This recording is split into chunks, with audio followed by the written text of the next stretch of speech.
Next move on करते हैं question number 5 की तरफ। Find the ratio in which the line segment joining a points 1-5 and b-4 is divided by the x axis. Also find the coordinate of the point of a division. First of all we read the statement of question number 5। इसमें पूछा गया है कि जो ये line दी गई है एक, इस पर ए और बी पॉइंट्स हैं, बट ये ए और बी जो पॉइंट्स है जो लाइन बनाते हैं, इसको किसी पॉइंट्स के द्वारा इसको डिवाइड किया गया है, वो भी एक्स एक्सिस पर। अगर वो डिवाइड किया गया है तो जो पॉइंट इसे डिवाइड करता है उसके हमें कोऑर्डिनेट फाइंड आउट करने हैं। तो लेट कर लेते हैं हम, ये पॉइंट है कोई P, इसने इसको डिवाइड कर दिया है, बट हमें इस पॉइंट्स के कोऑर्डिनेट नहीं पता है।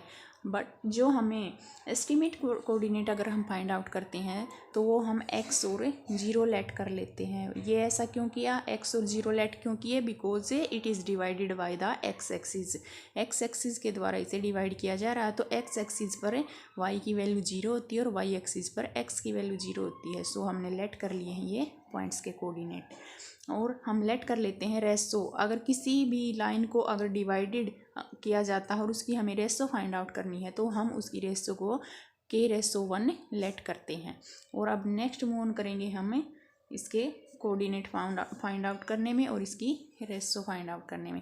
तो रेशो के लिए हम सबसे पहले फार्मूला लेते हैं सेक्शन फार्मूला। तो सेक्शन फार्मूला क्या होता है, एक्स वाई के हमें यहाँ वैल्यूज़ निकालनी होती हैं, इज इक्वल। अगर हम x के कोऑर्डिनेट निकालेंगे तो उसके लिए फॉर्मूला होगा m1x2 प्लस m2x1 और y में m1 प्लस m2। और इसी तरह से अगर हम y के निकालेंगे m1y2 प्लस m2y1, y में m1 प्लस m2। अब we need to know that what is the m1x2 m2x1। तो ये होते क्या हैं, तो ये हैं जो पॉइंट्स कोऑर्डिनेट गिवन है ए एंड बी के। तो ए की जो फर्स्ट डिजिट है वो x1 है और बी की जो फर्स्ट डिजिट है वो x2 है, ये y1 है एंड ये y2 है। और जो रेशो हमने लेट की उसको हम m1 m2 लेट कर लेते हैं। तो अब हम यहाँ इनकी जगह इनकी वैल्यू पुट कर देते हैं। जैसे x और y की वैल्यू, x की वैल्यू हमें इंडेफिनेट पता नहीं है, तो इसकी y की वैल्यू हमें पता है वो है 0। तो m1 हमारे लिए क्या होगा, m1 है k इंटू x2 हमारे लिए -4 प्लस m2 हमारे लिए 1 इंटू 1 k+1। तो इस तरह से हम x के कोऑर्डिनेट फाइंड आउट कर सकते हैं। अब हम y की वैल्यूज़ पुट करते हैं। तो y की वैल्यूज़ के लिए भी यही फॉर्मूला होगा, m1 वही हमारे लिए k इंटू y2 है हमारे पास 5 प्लस m2 और y1। तो इस तरह से मैंने ये वैल्यूज़ पुट कर दी हैं। तो अगर हम इसको हम दो तरह से इसे सोल्व किया जा सकता है कि एक तो हम इसको x के इक्वल में ये वाला पार्ट अगर हम रख देते हैं तो ये क्या होगा, x की वैल्यू का हमें इसमें पता नहीं है और नहीं हमें इसमें k की वैल्यू का पता है, दोनों हमारे लिए अननोन है। तो हम क्या करेंगे, एक तरफ की k की वैल्यू का भी हमें पता नहीं और x की वैल्यू का भी हमें पता नहीं, तो ये हमारे लिए दो अलग अलग वेरिएबल हो जाएंगे और इक्वेशन बनाना हमारे लिए टफ हो जाएगा। तो हम वही वैल्यू पुट करेंगे जो हमारे पास गिवन है।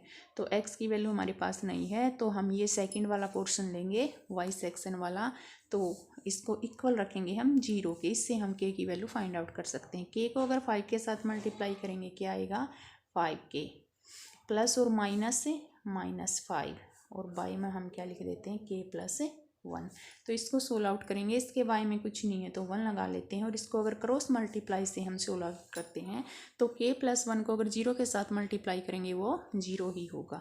तो हम यहाँ क्या लिख सकते हैं, 0 ही लिख सकते हैं। इज इक्वल यहाँ हमारे पास क्या रहता है, 1 के साथ अगर इसको मल्टीप्लाई करेंगे तो 5k - 5। अगर मैं 5 को इस तरफ लेके आऊँ तो क्या होगा, प्लस होगा, इज इक्वल क्या रहेगा हमारे पास 5k। अब मुझे k की वैल्यू फाइंड आउट करनी, k को मैं इस तरफ रखती हूँ 5/5 because it is the multiply of this side and इस तरफ आके ये क्या होगा, डिवाइड होगा। तो अगर इससे कैंसिल आउट करते हैं तो हमारे पास k की वैल्यू क्या आती है 1। तो हमने लेट किया था रेशो को k/1।